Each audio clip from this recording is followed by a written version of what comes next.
See you. Thank you. I'm Congressman and Dr. Raul Ruiz. I came to pursue healthcare access and opportunities and to improve the overall public's health. And I've learned so much about energy along the way. And the reason is because I represent the southeast corner of California. And in this district, there's what we call Lithium Valley. It has the fifth largest lithium deposit in the world.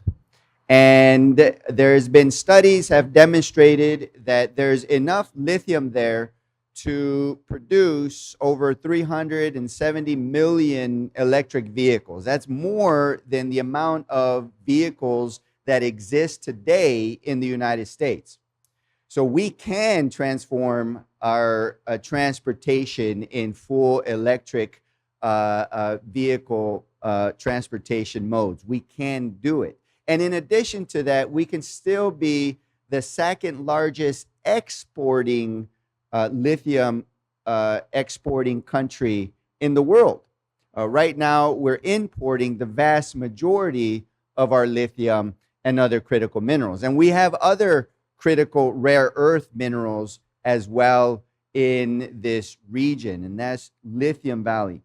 In addition to the lithium, the communities in the Imperial Valley are one of the most impoverished communities in the state of California and across the nation. There's very low medium household incomes. There's a very high unemployment rate.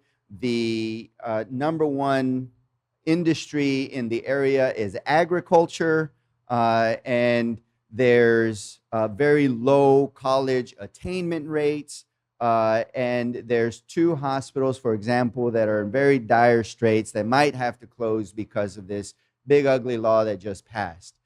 So I see an incredible opportunity to increase our battery manufacturing for our clean energy future, for our technology and the industries of the future that the U.S. needs to lead on, as well as increasing the economic opportunity and median household income through these industries.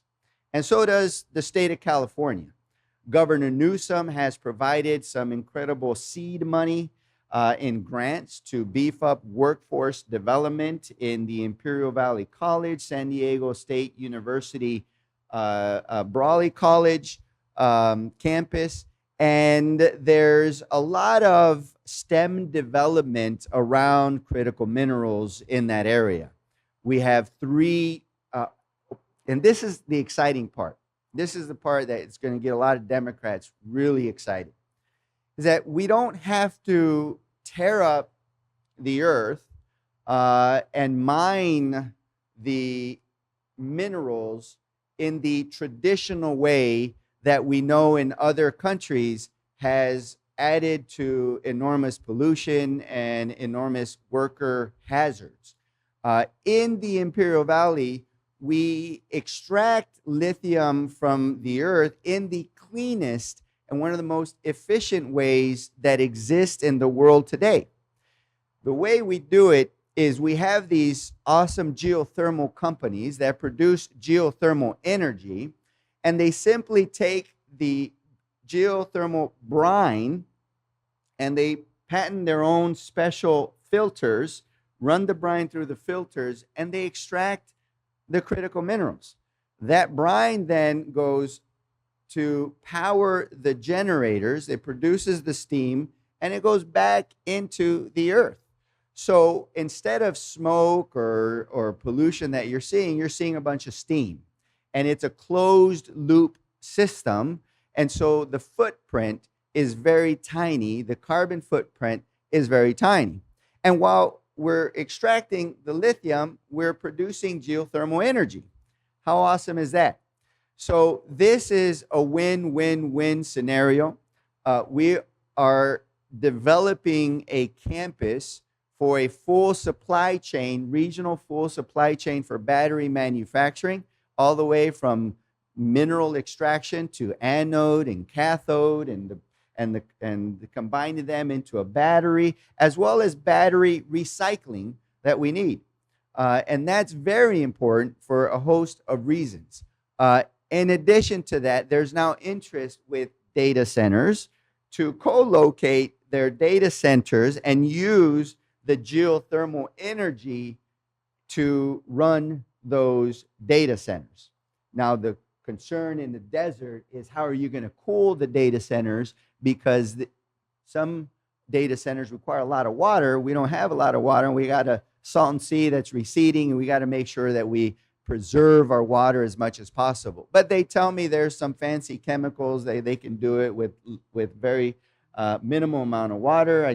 I'm going to trust but verify, and we'll get to the bottom of that. But this is an incredible opportunity to decrease our reliance from China as a national security issue. This is our opportunity to lead in AI, lead in the technologies of the future. This is our opportunity to extract lithium and other rare earth minerals and critical minerals from our own domestic supply in a way that's cleaner and healthier and safer for workers and surrounding communities. This is also an incredible case study where you can take a marginalized, impoverished community and develop a robust middle class. And so that's what brings me chills to my skin, and I hope brings chills and excitement to all of you, because this is what we need to do. And that is why I also introduced legislation that will modify the 45X provisions and define what are the components of battery manufacturing, which also includes critical mineral extraction and anode production and all the different, so that it expands that whole supply chain of battery manufacturing. So critical minerals like lithium in my district can receive those tax credits, and we increase those tax credits we double it from 10% to 20%.